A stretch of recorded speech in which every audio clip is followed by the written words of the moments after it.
నమస్తే ఫ్రెండ్స్. నా పేరు కుమార్, తన పేరు కుమార్ ఎస్లజు. నేను పొద్దున్న ఒక ఫాలోవర్ గారితో మాట్లాడాను. ఆ విషయం మీతో షేర్ చేయాలనుకున్నాను. నేను చేసిన రీసెర్చ్ మీద కొంచెం క్వైట్ డిఫరెంట్ అనిపించింది.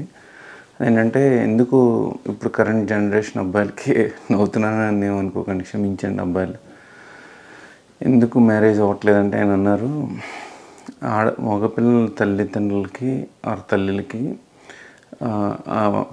రాబోయే కోడలు ఉద్యోగం చేయాలి, ఫారెన్లో తిరగాలి, ఫ్లైట్లో తిరగాలి, ఎక్కువ శాలరీ రావాలి, అందరిలాగా కార్లో డ్రైవ్ చేసుకెళ్ళాలి, కానీ నా కాళ్ళకి దండం పెట్టాలి.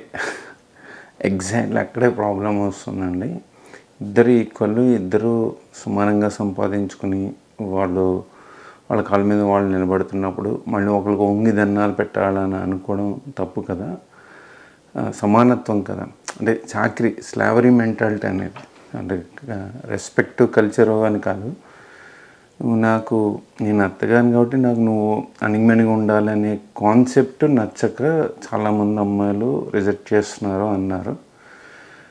అదర్వైజ్ నా రీసెర్చ్ అని అన్నాను కదా, ఇంతకుముందు వెళ్ళినప్పుడు వాళ్ళు చెప్పారు, ఆడపిల్లల తల్లికి ఆడపిల్లకి జాతకాల పిచ్చి వచ్చేసింది, అందుకని మ్యాచెస్ వాళ్ళే రిఫ్యూజ్ చేస్తున్నారని. ఇంకొకటి అందరికీ తెలుసుంది, మగవాళ్ళకి ఆడవాళ్ళకి నిష్పత్తి కదా తక్కువగా ఉంటుంది, అందుకని కూడా. సెకండ్, విలేజ్లో ఉన్న వాళ్ళు కూడా సిటీస్కి రావడము, జాబ్సే ప్రిఫర్ చేస్తున్నారు. ఇప్పుడు అందరూ మగవాడైతే చాలు, F1 మీద ఉన్న H1 మీద ఉన్న అమెరికాలో ఉంటే చాలు మా కులంలో అనే కాన్సెప్ట్కి ఇండియాలో అందరూ వచ్చేసారు సార్ పేరెంట్స్. అందుకని ఎవరిని చూసినా అమెరికా మ్యాచ్ అని అంటున్నారు అని. ఇంకో పాయింట్ ఏంటంటే, అమెరికాలో ఉన్న వాళ్ళు అమెరికాలో వాళ్ళని చేసుకుంటే బెటర్ అండి. ఇండియాలో నేను చెప్పట్లేదు, వేరే ఆయన చెప్పారు. ఎందుకంటే ఇప్పుడున్న కరెంటు ప్రెసిడెంట్ ట్రంప్ అడ్మినిస్ట్రేషన్లో వీసాలు రావడం కష్టం కదా. ఇప్పుడు అమెరికాలో ఎంఎస్ చేస్తున్నాం, ఇండియాలో బీటెక్ వాడిని చేస్తే వాడిని తీసుకెళ్ళడం కష్టం కదా.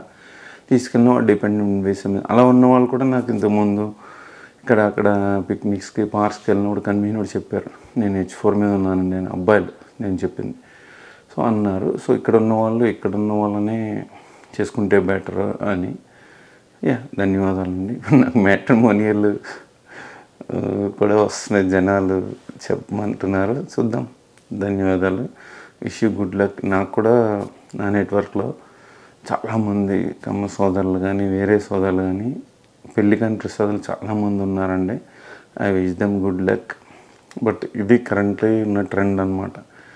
అంటే మగపిల్లల తల్లులు కోడలు ఉద్యోగం చేయాలి, అమెరికాలో ఉండాలి, ఫ్లైట్లో తిరగాలి, బట్ నా కాళ్ళకి దండం పెట్టాలి అనే దగ్గరే ఆగిపోతున్నారు అని.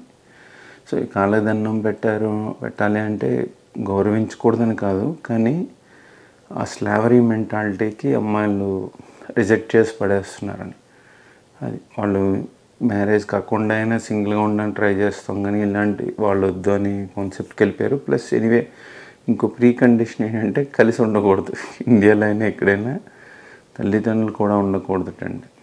అది ధన్యవాదాలు మాస్టర్. అంటే జమానా బదలుగా అంటారు కదా, compare to older generations 1960s, 70s, 80s, 90s, 2000 year 2025.